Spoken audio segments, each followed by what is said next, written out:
Hello நண்பா, நான் CG பேசுகிறேன். வழக்கமாக நம்ம டைலாக் போட்டுடலாம். நான் யாருன்னு உங்களுக்கு தெரியாது, நீங்கள் யாருன்னு எனக்கு தெரியும். சப்ஸ்கிரைப் பண்ணிட்டா எல்லாம் ஒரு ஃபேமிலி ஆகிடலாம். இன்றைக்கி இப்போ சீசன் வேறு மாற்றிட்டாங்க. சிஎஸ் ரேங்கிற மாதிரி ஒரு 2 வாரம் ஆச்சு. ஸோ கொஞ்சம் லேட் ஆகிடுச்சு கேரக்டர் காம்பினேஷன் போடுறதுக்கு. நம்ம ஹீரோ கட்சி வீடியோ இன்றைக்கி போட்டோம்.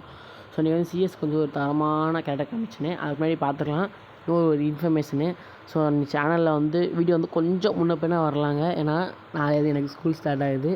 ஸோ யாருக்கெல்லாம் நாளைக்கு ஸ்கூல் ஸ்டார்ட் ஆகுதோ அவங்களாம் ஆமாம் ப்ரோ அப்படின்ட்டு ஒரு ஹார்ட்டின்னு கமெண்ட்டில் தெரிவிக்க விட்ருங்க. ஸோ இப்போ போய் பார்த்துடலாம். ஸோ இந்த வரைக்கும் பாருங்கள். ஸோ மேக்ஸிமம் கன்ஃபார்ம் வச்சுக்கோங்க. ஏன்னா எனிமி படக்குன்னு ரஷ் அடிச்சிட்டாங்கன்னா தேவைப்படும். ஸோ டீமில் மேக்ஸிமம் போகிறவங்க எல்லோரும் மோக்க வச்சுக்கோங்க, ரஃபேல் வச்சுக்கோங்க. எனக்கு ரஃபேல் கில்லை கிளியர் பண்ணுறதுக்கு ரொம்ப யூஸ் ஆகும். ஸோ மேக்ஸிமம் ஃபாஸ்ட்டாக மெடிக்கிட்டு சொல்லிடுவான், மோக்கல் அதையும் காமிச்சிடும். ஸோ இதை யூஸ் பண்ணிட்டு போய் விளாண்டு பாருங்கள். ஸோ பெட்டு உங்கள் இஷ்டம் தான். So tata, bye bye, see you friends.